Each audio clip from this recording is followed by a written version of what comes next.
ini kalian bergabung di kelas IPS. Pada kesempatan ini kalian akan belajar kehidupan masyarakat praaksara, khususnya mengenai corak kehidupan manusia praaksara. Kita ingat pertemuan yang lalu bahwa kehidupan manusia praaksara dilihat dari hasil budayanya dibagi menjadi zaman batu dan zaman logam. Zaman batu terdiri dari masa Paleolitikum, kemudian Mesolitikum, Neolitikum, Megalitikum. Masih ingat Paleolitikum itu nama lainnya zaman batu apa? Ya, zaman batu tua. Kemudian pada masa Mesolitikum, di mana kehidupan manusia sudah mulai meningkat, masa Mesolitikum atau kita sebut dengan zaman batu tengah. Kemudian pada masa Neolitikum atau kita sebut dengan batu muda. Tahap berikutnya, di mana manusia membuat peralatan dari batu-batu yang besar, itu adalah Megalitikum atau zaman batu besar. Ini adalah tahapan perkembangan manusia dilihat dari peralatan hidup yang mereka buat. Pada masa Paleolitikum, kehidupan manusia masih sangat sederhana.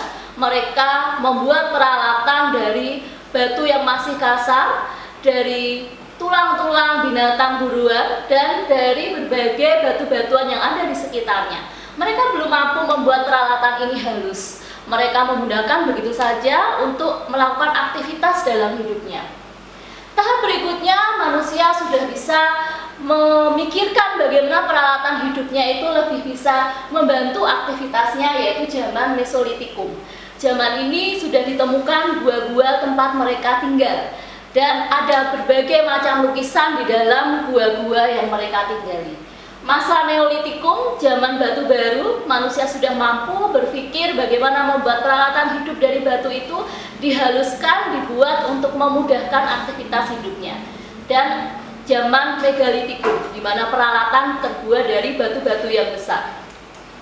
Kemudian, berikutnya dilihat dari zaman logam. Ya, zaman logam terdiri dari zaman besi, tembaga, dan perunggu. Di Indonesia, perhatikan, tidak ada zaman tembaga.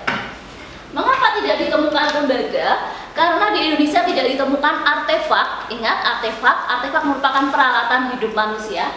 Tidak ada tembaga yang ditemukan di Indonesia. Bahkan di Asia Tenggara tidak ditemukan tembaga. Kalau besi, ya, dan perunggu ini banyak ditemukan di daerah Asia Tenggara, khususnya Indonesia. Peralatan besi dan perunggu itu mempunyai karakteristik yang berbeda. Besi dan perunggu, menurut kalian lebih banyak mana peralatan yang ditemukan? Lebih banyak perunggu. Apakah besi tidak banyak ditemukan? Sebenarnya peralatan dari besi ada, tetapi besi ini sifatnya mudah berkarat, terkena hujan, terkena sinar matahari sehingga lapuk dan rusak. Sementara perunggu ini mempunyai daya tahan yang lebih baik sehingga peralatan ini mampu bertahan lebih lama. Kemudian, pembagian zaman berdasarkan corak kehidupan. Pertama adalah berburu dan meramu. Manusia zaman ini mengumpulkan makanan dari hutan, mengumpulkan berbagai hal yang mereka temui dari alam. Mereka memanfaatkan apa yang ada. Kemudian pada tahap berikutnya adalah masa bercocok tanam. Nah, masa bercocok tanam ini manusia sudah bisa membuat sistem pertanian. Mereka sudah bisa menghasilkan berbagai tanaman-tanaman yang mereka manfaatkan sendiri untuk kebutuhannya. Kemudian masa perundagian. Nah, masa berburu meramu ini dinamakan dengan food gathering, di mana mereka tadi mengumpulkan apa yang ada dari alam, berburu dari berbagai macam hewan yang ada di sekitarnya. Kemudian masa bercocok tanam atau disebut dengan food producing. Mereka sudah bisa bercocok tanam, mengolah tanaman, mengolah berbagai bibit yang ada untuk menghasilkan sesuatu.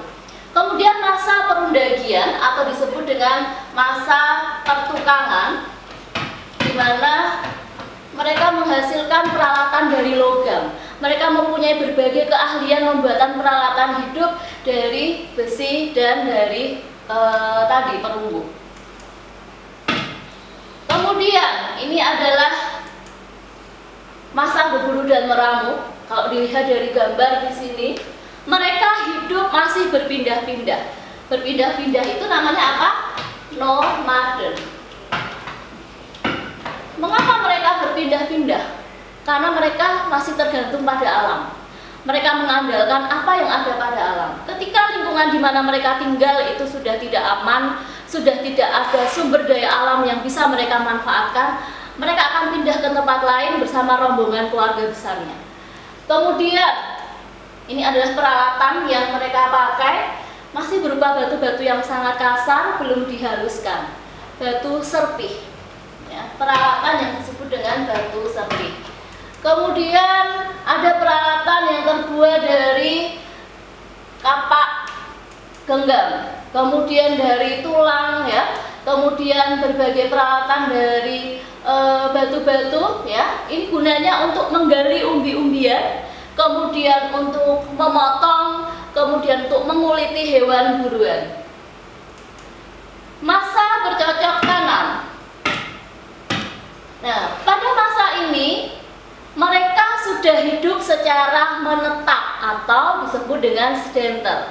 Mengapa mereka menetap? Karena ketika mereka mengumpulkan makanan dan tanpa sengaja mereka membuang biji-bijian itu, biji-biji itu bisa tumbuh. Kemudian mereka berpikir, kalau biji-biji itu bisa tumbuh, berarti bisa menghasilkan makanan yang mereka bisa konsumsi kembali. Kemudian mereka menetap di situ, di suatu tempat, untuk perkampungan-perkampungan. Sebelum mereka menetap di perkampungan-perkampungan, mereka menetap di gua-gua. Tetapi lama kemudian mereka mampu membuat perkampungan-perkampungan sederhana dan mereka bertani. Nah, ini adalah peralatan hidupnya, sudah mulai dihaluskan. Ini namanya kapak lonjong. Fungsi kapak lonjong ini sebagai alat pertanian. Kemudian mereka juga menghasilkan namanya bejana. Bejana ini terbuat dari tanah liat, fungsinya untuk menyimpan makanan, menyimpan air, ya, sebagai tempat untuk menyimpan berbagai barang-barang milik mereka. Kemudian ini namanya kapak persegi. Fungsi dari kapak persegi dan kapak lonjong ini sama, sebagai alat pertanian, sebagai alat untuk menggali umbi-umbian. Bentuknya yang berbeda, sudah mulai dihaluskan. Kemudian pada masa zaman logam. Zaman logam, kehidupan manusia sudah semakin kompleks.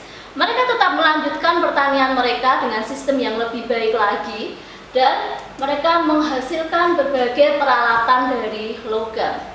Mereka mempunyai banyak keahlian membuat berbagai peralatan seperti perhiasan, kemudian candrasa, kemudian ini adalah patung untuk memuja roh nenek moyang, dan ini ada beberapa peralatan moko, nekara, dan di sini adalah kapak corong. Nah, kalau kalian perhatikan tadi dari kehidupan manusia praaksara, mulai dari berburu meramu, kehidupan manusia yang masih sederhana, kemudian masa bercocok tanam, kemudian masa zaman logam atau zaman pengundagian, itu menunjukkan bahwa kehidupan manusia itu mengalami evolusi, mengalami perubahan, terus-menerus menuju kehidupan yang lebih kompleks. Cara berpikir manusia pun juga lebih kompleks. Nah, ini anak-anak berbagai peralatan pada masa logam. Kalian nanti bisa pelajari kembali dari buku yang kalian miliki untuk memperdalam pengetahuan kalian mengenai corak kehidupan manusia praaksara. Demikian yang Ibu sampaikan.